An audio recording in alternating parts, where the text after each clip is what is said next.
Bonjour, je m'appelle Ryan Amara et j'ai écrit ce livre publié chez l'Harmattan intitulé Le poids de Naïsna ou l'illusion du mal des banlieues.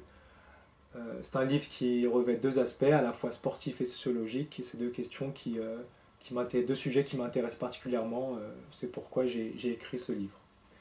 Voilà.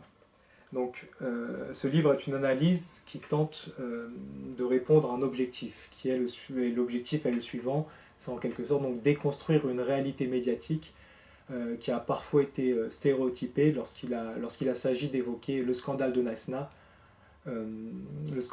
pour les néophytes, qui est cette déconvenue à la fois sportive et morale, qui a tué l'équipe de France en 2010 lors du mondial sud-africain.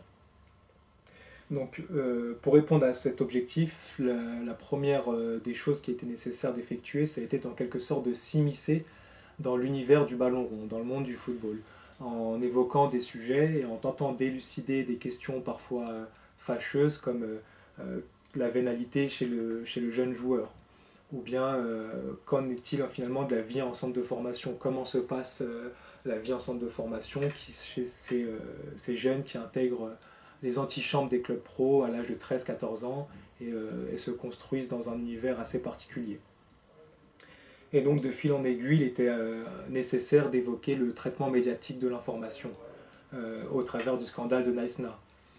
Et on se pose certaines questions, du moins le livre tente de soulever certaines questions comme le pouvoir des médias. Ce n'est pas pour rien qu'on nomme les médias le quatrième pouvoir, à travers d'un fait tout particulier qui a été cette une qui a fait polémique à l'époque de l'Équipe, donc journal quotidien sportif en France, et donc qui avait publié cette une avec les insultes en gras de Nicolas Nelka. Et donc ça a posé cette question du traitement médiatique de l'information. Est-ce que parfois les médias ne tombent-ils pas dans un versant, dans un aspect racoleur de l'information?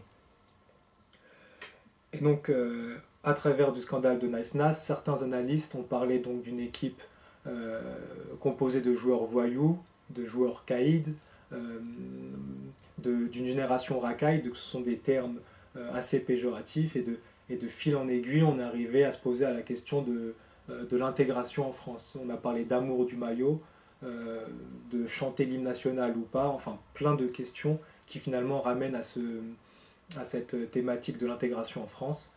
Et la dernière partie de l'ouvrage finalement va s'intéresser à cette problématique, à ces joueurs originaires de banlieue, à l'image de la banlieue en France.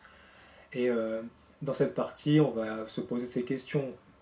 Finalement, est-ce qu'aujourd'hui, le foot, dont on a tendance à dire que le football est le reflet de la société, est-ce que les joueurs originaires de banlieue, qui finalement composent la grande majorité de l'univers du foot en France, notamment au sein de l'élite, est-ce que ces joueurs-là sont-ils bien intégrés au système français, au système footballistique et à la société de manière plus générale?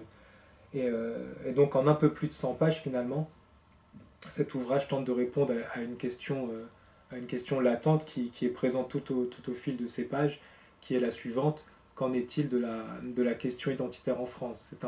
C'est un débat qui a été soulevé sous l'ère de Nicolas Sarkozy, avec sa création de la question d'un débat sur l'identité nationale.